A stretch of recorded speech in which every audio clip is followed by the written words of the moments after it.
once the environment is ready, you can see I have installed my VS Code. Okay, once the environment is ready, so what you need to do, you need to go to your folder. So I'm using the Windows system, so you can create one folder.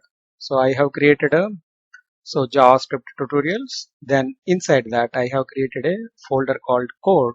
Then I'll take this, then I'll take that, and I'll go to here, and I'll open file, open folder, and paste that code, select folder, and here I have opened my code folder. Okay, so now your environment is ready.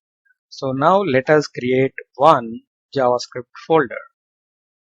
So now let us create one JavaScript file. Okay, JS samples.js. Okay, file extension should be JS, that means JavaScript. Okay, so here I'll write console.log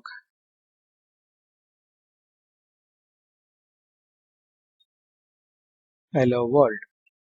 Okay, so this is the program I have written to log my message to the console. Okay, so here if you want to run this, we need to go to terminal. Okay, new terminal. So my terminal is ready.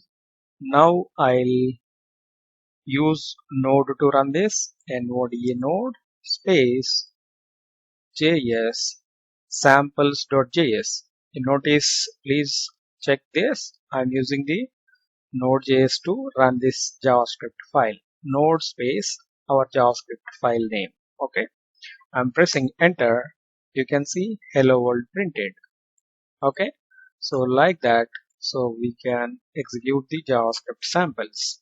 So here I'll create let message equal to hello world, then I'll print this message. So this one is the dynamic message. So now also we'll get the same output. So hello world. Okay, so this is our initial first hello world program in JavaScript.